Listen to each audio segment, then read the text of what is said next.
Okay, we're going to get started now. Good afternoon, everyone. This is Michael Kimmel. I'm the Executive Director of the RPB, and I want to thank everybody for taking some time this afternoon for joining us on our summer installment of our quarterly participant webinar. With me today is Len Teitelbaum, Chair of the RPB, and also David Baskin, who is chair of our investment committee and also president and founder of Baskin Wealth Management. Before we get started, I just want to take care of a few housekeeping items. First, the webinar will be recorded, including what you hear and what you see, and it'll be posted on our website, as well as links sent out to everybody after the call. We will have an opportunity to respond to your questions for the remaining 20 minutes or so of the webinar, so please submit them just by clicking on the Q&A button, and we will try to get to as many of those questions as we can. And also, we're going to be sending out a post-webinar webinar survey, so we would appreciate you completing that and giving us your feedback, because it's very important to us that we continually improve upon what we do, how we do it, what we say, what we communicate, etc. So your input is extremely valuable. So with that, I'm going to turn it over to Len to do introductions. Well, thank you, Michael. And this is the 6th webinar since we've started reaching out to you to not only transparent and sharing of information. We are going to have our normal routine up to a point. David will talk about plan performance, market dynamics, and what's happening at the RPB will be Michael and my agenda. Now, then this webinar is going to be slightly different because we want to give you the floor to ask any questions that you may have. We've come through with some pretty major changes over the last few months, and you've had a chance, we hope, to experiment with them. And if you have questions on how to use it, this is a good time to ask those questions. In the future, we would hope also to introduce you facially, if possible, with Robert Perry, Alice Gunn, and Stephanie Berger, names of individuals and I am particularly indebted to for making the RPB function as well as it has done. Now, we're also going to close with something that we find particularly exciting, because we're going to let you know about 3 new enhancements to our program that will further increase the plan's flexibility and choice, and we're sure will make your life easier and more exciting. Now, David, who's ensconced somewhere in an airport, either in Canada or the US. David, if you have trouble, call us. We have friends in the embassy. David, would you please give us an update on the markets and plan performance for the 2nd quarter? Hold on, David. I have to unmute you. Let me find you. There. Okay, David, you're unmuted. Okay, can you hear me? We can hear you. Excellent. So the good news is that everybody is making money. And, I should really end there and just say, let's just keep doing that. But there are some nuances that I think it's important to understand. Number one is that there's been a change in the market leadership. Whereas the United States was the undoubted leader of the stock markets over the last few years, in 2017, emerging markets, that's to say less developed countries, and also international developed countries have outperformed US stocks, really quite strikingly. One of the reasons for this is the weakness in the US dollar. Of course, when we invest in euros or pounds or yen, when the US dollar goes down, there's a corresponding increase in value of those foreign stocks. So we've been the beneficiary of that. There's also been a resurgence, particularly of the Northern European economies, and that's driven those markets higher and given people more confidence about investing in, for example, France and Germany. So we've been the beneficiary of that.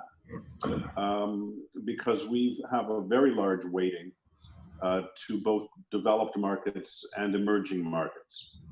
I think I should also mention the role of commodities. Oil has been particularly weak due to fears of oversupply and lack of discipline on the part of OPEC. And of course, terrific chaos in Venezuela. So the United States economy still has an overweight to oil. So to the extent that oil has been weak, other markets have done better. And finally, I would note that that has translated into a corresponding weakness in our master limited partnership asset allocation, which tends to follow oil. Finally, I would note that volatility is at an all-time low. Volatility measures people's level of fear. And right now, people are just not very scared. They feel very confident about the markets. That doesn't mean they're right, but that's certainly how they're feeling. I wonder if we could have the next slide. This is the so-called quilt, which shows you the relative performance of different asset classes going back a number of years. The point of this slide is to show you that there is a certain randomness in which asset is the top performer or the worst performer in any given period. Emerging markets had been noticeably worse, and now they've gone to the top of the pack.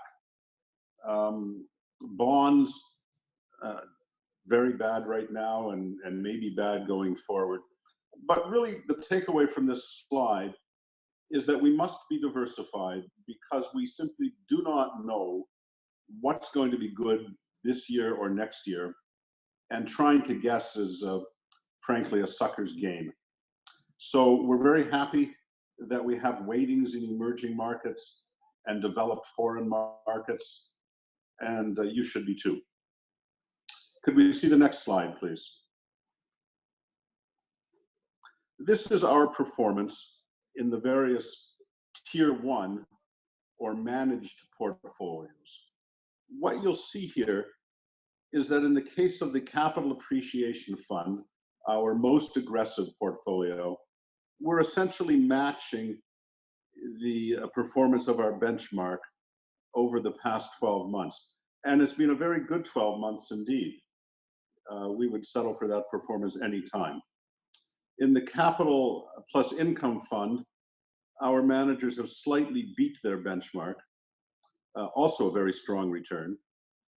And in the Income Fund, you can see that we substantially beat the benchmark, although the return remains paltry.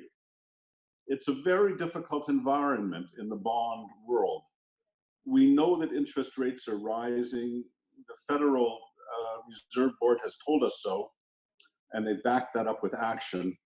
In that environment, it's very difficult for bond managers to provide added value. But we've done so, but the absolute return remains low. And finally, in our very protected product, our most conservative product, you can see that the returns are even lower, although higher than the benchmark. Could we have the next slide, please? One of our jobs in the managed portfolios is to try and ameliorate risk. We talk about the ratio of upside capture, that is the extent to which we follow markets upwards, to downside capture, the extent to which we follow the market when it declines. And what we can see here is that in the most aggressive portfolios, we were trailing in this very bullish period in which growth stocks dominated. By nature, more risky stocks like Netflix and Facebook and Amazon, which are very volatile and risky, we tend to have a lower allocation to those kind of stocks. So it's quite natural that when the market is up this much, our managed portfolios will trail somewhat. We correspondingly hope that when the inevitable correction comes, our managers will outperform by capturing less of the downside. And that's what we're hoping for. I'd now like to talk about Tier 2. Tier 2 was introduced as a way for people to get away from active management. It's entirely composed of passive indexes which follow various market sectors. As a result, the returns are very close to the benchmarks, basically trailing only by the amount of fees. So you can see that, as you would guess, the ones that have performed best are the ones that we've talked about, the foreign markets that have had such dramatic returns. And the other ones basically are following their relative indices. You might be interested to know that our participants have put about, correct me if I'm wrong, Michael, but I think about 7% of our assets in these Tier 2. That's correct, David. Right. So the overwhelming number of participants have chosen to remain with our actively managed products. Nonetheless, we think Tier 2 does add value because it gives way for people who think that active management is too expensive and can't add value over time to put their money where their mouth is. And 7% of you have done so. So this is what's happened in the first half of the year. By any measure, a very successful year for the plan and for almost all participants.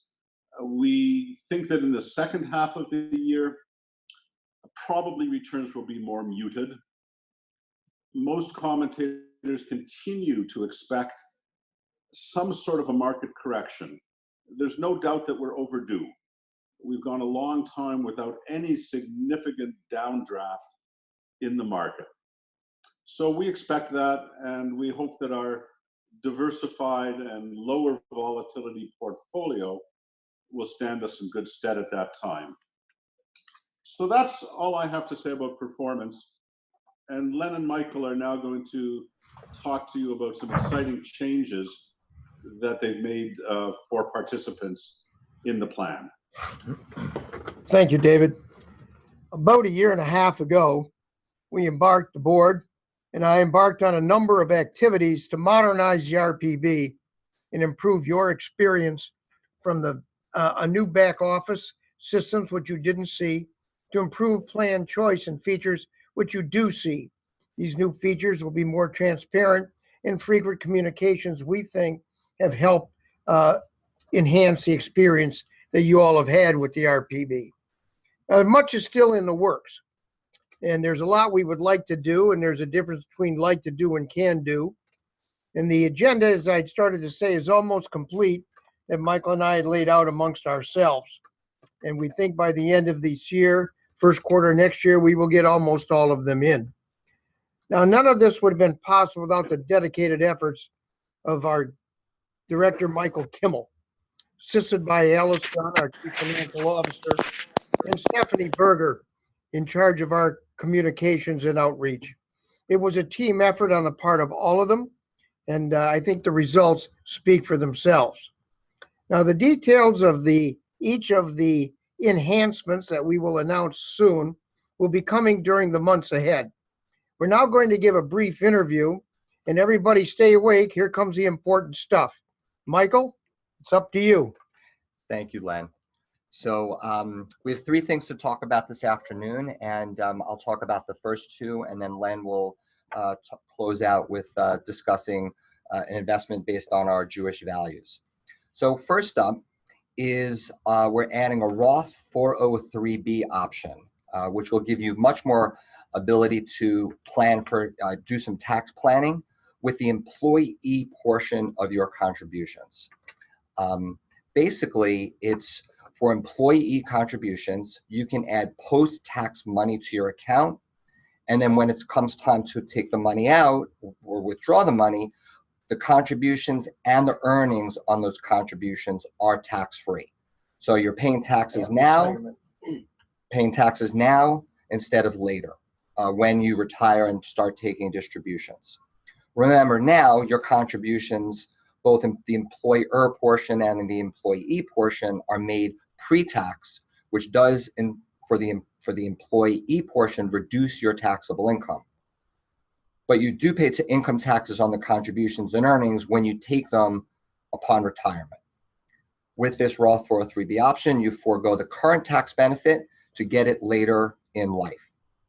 The nice thing is that you'll have the flexibility to designate your contributions as both regular 403B and Roth 403B if you like, meaning you'll be able to contribute potentially both pre-tax and or post-tax money to your account. The amount of money that you can contribute is limited based on the same contribution limits that apply to 403B. And the details of those contributions are on our website. But as Len said, we're going to be putting out a much more detailed information on this. Today is just to go over, to highlight it, to announce it, and talk about the highlights.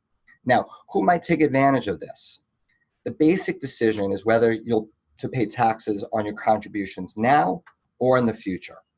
For example, if you're just starting out and starting to save for retirement and your tax rate today is low relative to later on, it might be less expensive and pay taxes now. If you have 5 or more years from retirement, it'll give you a chance to accumulate those tax-free savings. So as you're getting closer to retirement, to first start in this, for this type of vehicle may or may not make sense. If your tax bracket might be higher when you retire versus now, as we discussed, this might be a good vehicle for you. And or you're unable to make Roth IRA contributions because Roth IRAs actually have income limits, whereas Roth 403Bs do not have any income limits. At the end of the day, it really is all about tax planning. As I said, we're going to be sending much more detail to you on this plan with more specifics on the timing of when it will be launched. But right now, we're targeting the first quarter of 2018. So that's Roth 403B. Next up, loans. We're very pleased to announce a new loan program. As you know, today, the only way to access your money before retirement is through a hardship withdrawal. What that means for a hardship withdrawal is that distributions are made for immediate and heavy financial needs only and are limited to the amount necessary to satisfy that need. The money is taxed, usually with a penalty, when you withdraw it, and is not paid back to your account. It's not able to be paid back to your account. Loans is very different. Loans are just what you think. You're borrowing from yourself. You'll be able to take cash from $1,000 to $50,000 from your 403B account. For those of you with a Rabbi Trust balance, Rabbi Trust balances are not eligible for loans. The loans must be paid back based on the repayment schedule you decide, but there are certain limitations in terms of the length of the loan, depending upon the reason for it. And we'll again provide all the details on that in the coming months. If you default on the loan, it will become a taxable income, and if you're under 59 and a half, very likely subject to taxes and penalties. All of the policies that relate to the loan program, we are using IRS guidelines to guide us.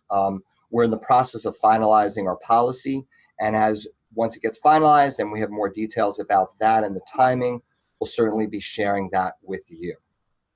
So again, is this for me? Do you have a short-term financial need and you don't have any other low-interest options? You may need it for a down payment on a house, a primary residence or other type of home, help pay off high-interest debt. And as we said, to avoid a hardship withdrawal, which does come with penalties if you're under 59 and a half. So this does become a very intriguing option for people who have some need for cash from their account. Again, we're going to be telling you a lot more about this in the months to come. With that, I'm going to turn it over to Len for our third announcement. Thank you very much. I just want to add one small paragraph to the loan. We know that there are a couple of people on this call who have asked about this for some time because of individual circumstances. Some of us have been pushing very hard for it. We're now in a position to offer it. And we think that this is an enhancement to your pension plan that will be not only helpful to you, I think, but thanks to Michael and his crew, we can now administrate it. Let me talk to the final thing that we're all around here pretty excited about. And I know we've got some people on this call who've heard about it for a while. And that's we are going to launch a Jewish value investment product. And we hope to have it ready to go. Our first date is first quarter 2018. If it can be done sooner, we will do it. But the machinery is now in place to start to put this program together. And before I talk about the fund, here's a quick definition of JVI and a brief interview of what we're doing today. Keep in mind, this is a large topic. We'll have a webinar dedicated exclusively to this before we launch the fund. But we know there's keen interest out there. We want you to know that we heard you, and we've got this thing, we think, on the right track. Some of you say, why did it take so long? The answer is we want to do it right rather than quickly. We want to make sure that the first one out of the box works exceedingly well. Now, the board has adopted a JVI policy that says we will consider Jewish values in our investment process while maintaining our paramount focus of fiduciary obligation as a pension fund. That's critically important. Board defines Jewish values as tikkun olam and tzedakah with a particular focus on the environment, social issues, good corporate governance, as well as support of Israel, ESG and I. We use URJ and CCAR's resolutions from, this is not a typo, 1889 to present to apply these values to our investing process. We have set up two panels, one an investment panel and the other an implementation panel, an implementation values panel, which will take the resolutions, as I said, from historic perspective to today and try and convert that into investment objectives. We have had a phased implementation of our JVI policy, including manager selection and evaluation, investment screens, shareholder activism where it's possible. Remember, if we have a separately managed account with individual names, we can attempt to influence the decision-making. If we're in a pooled fund, we lose that opportunity. There's community development. Currently, 1.8% of our assets are invested in bonds that support U.S. small businesses and affordable housing. And when it comes to Israel, we have a major investment in Israeli bonds.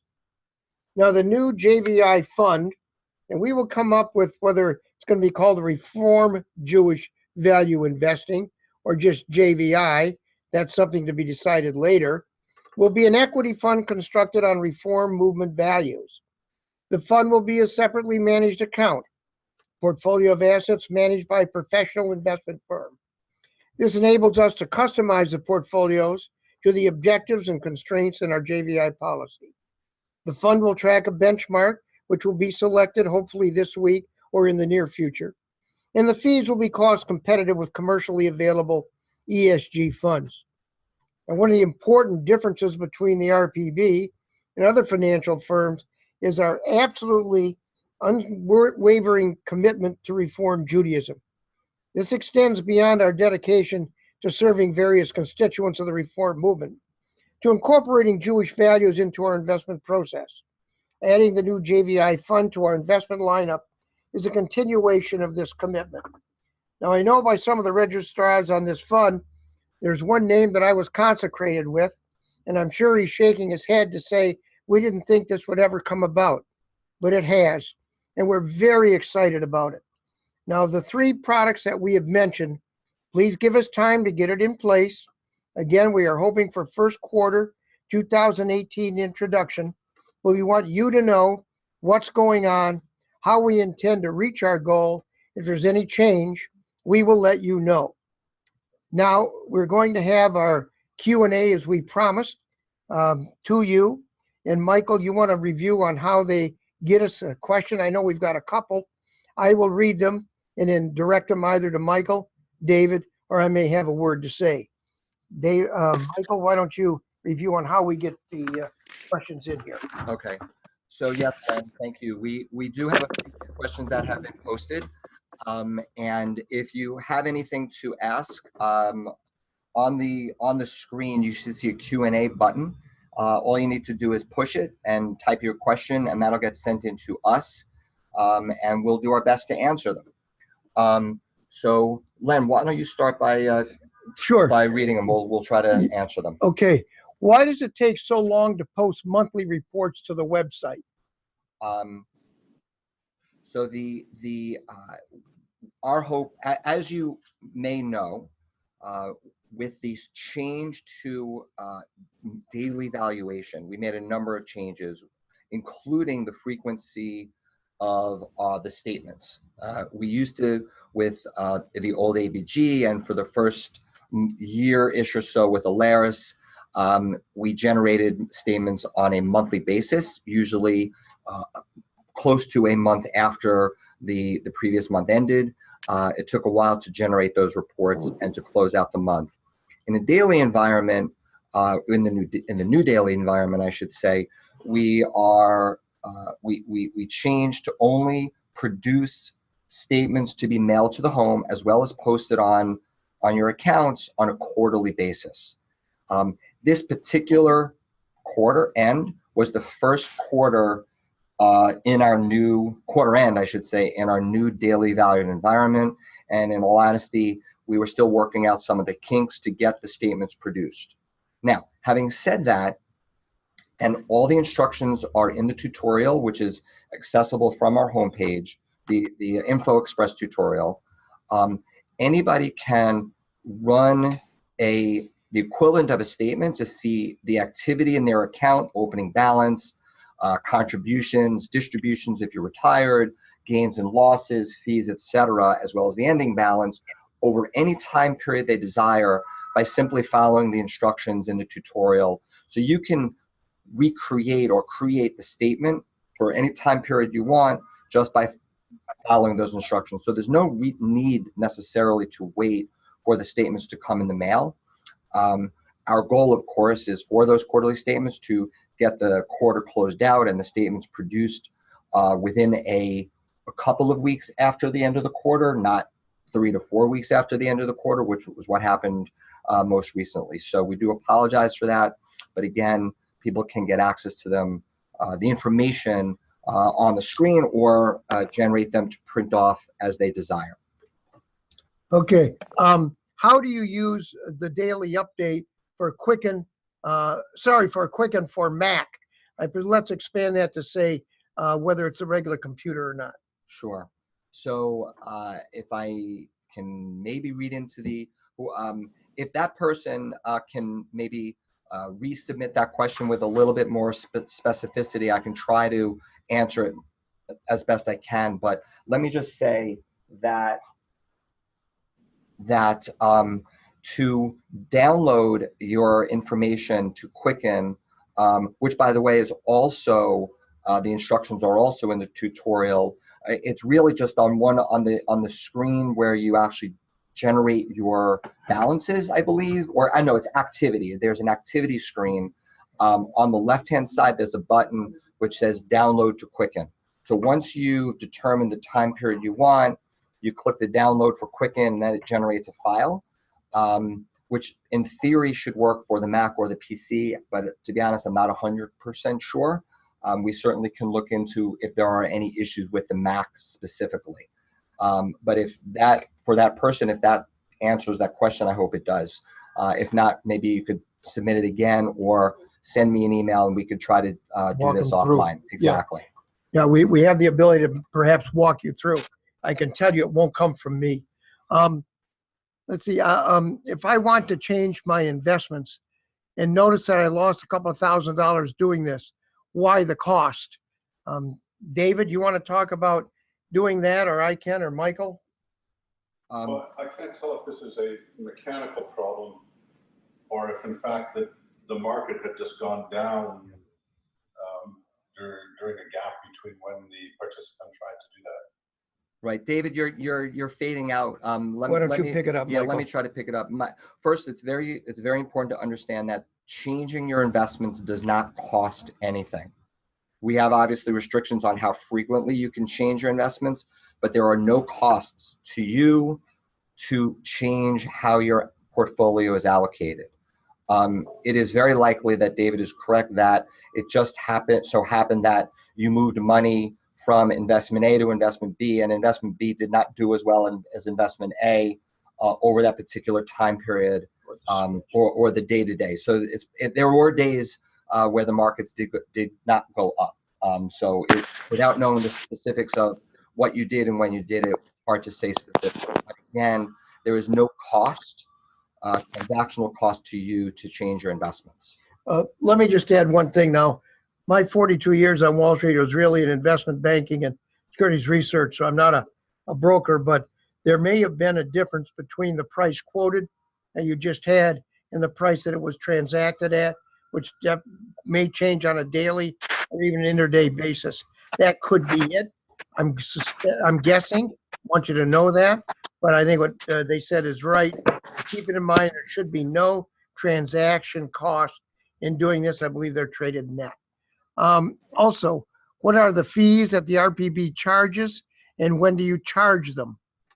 Okay, I'll address that. Okay.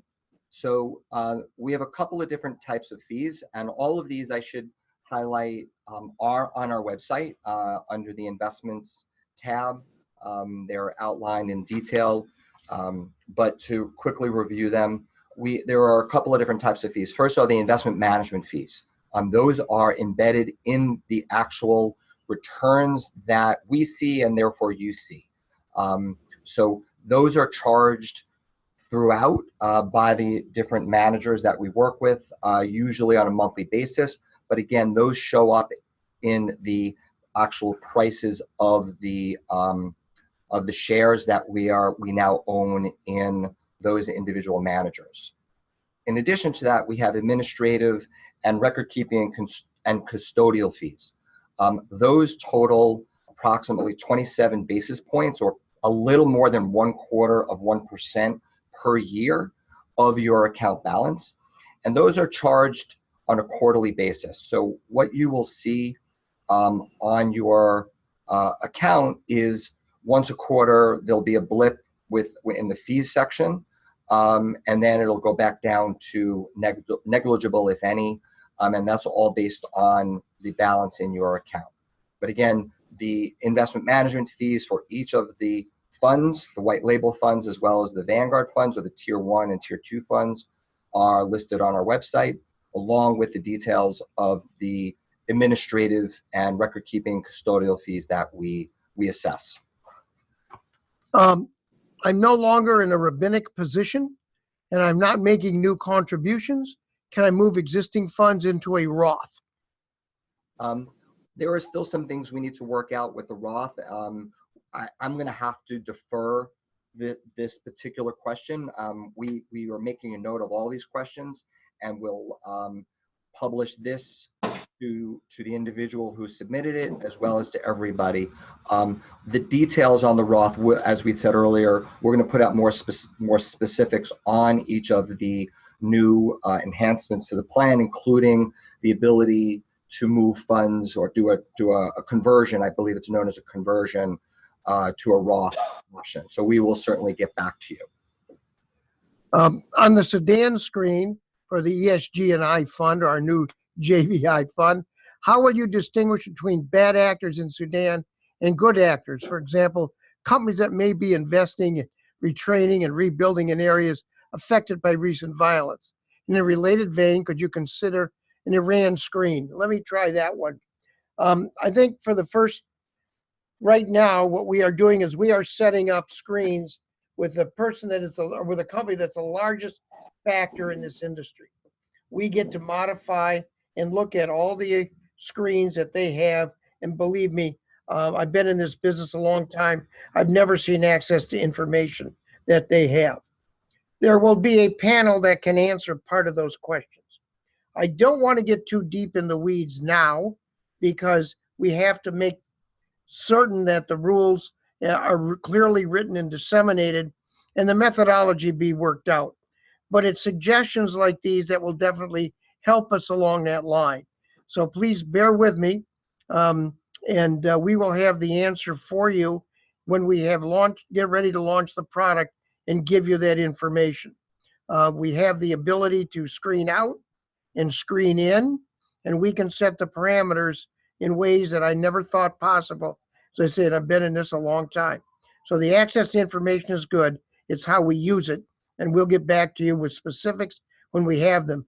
But if you could if you could make a suggestion like that, or more of you, we certainly would like to see it. Thank you very much.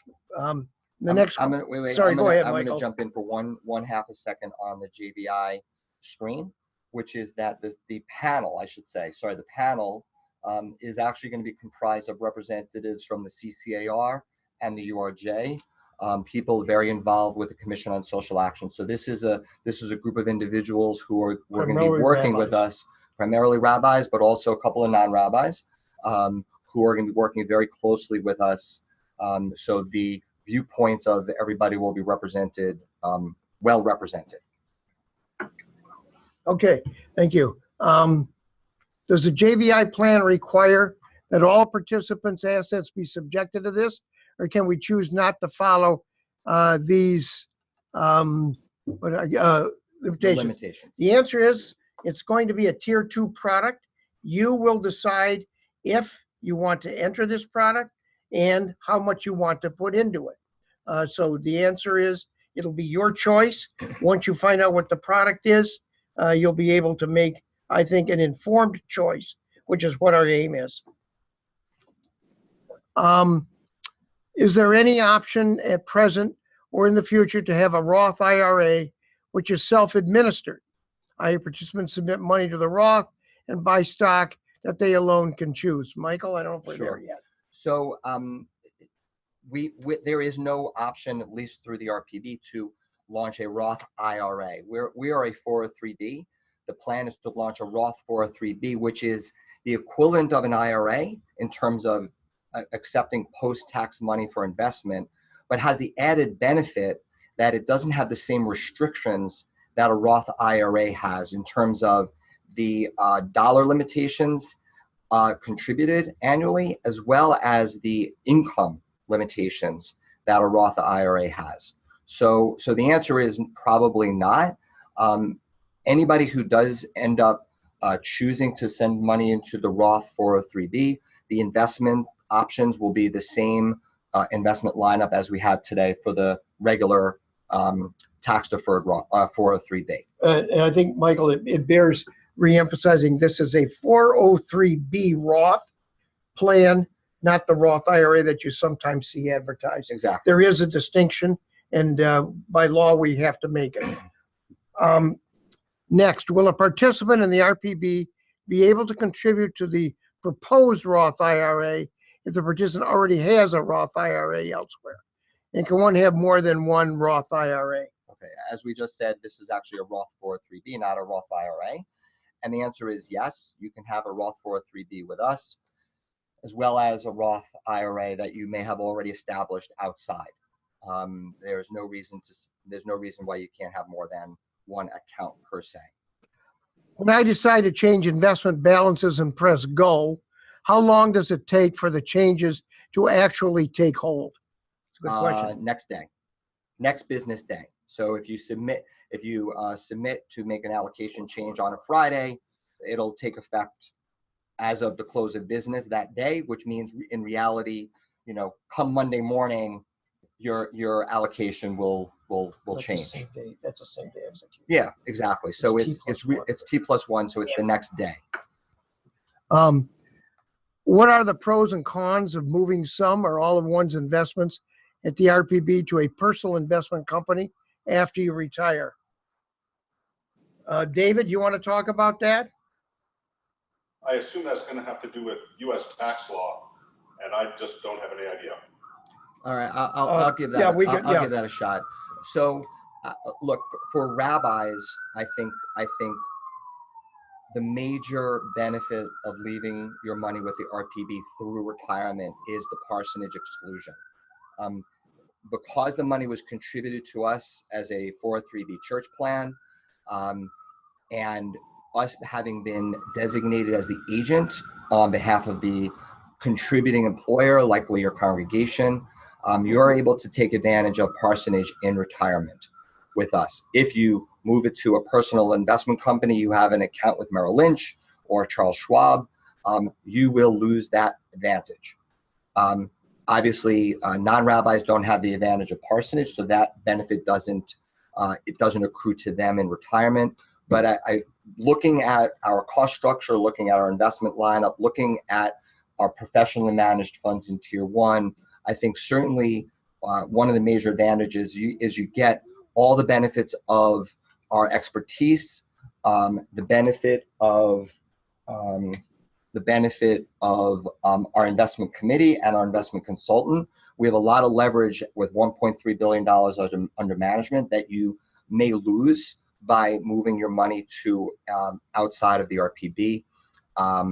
And so I think those are some of the great advantages. The other thing you'll lose is the ability to take advantage of the loan program. So one of the things that likely will take place is that even in retirement, if you need access to your money, you may be able to take advantage of that. Obviously, if you move your money out of the RPB, you'll lose that benefit.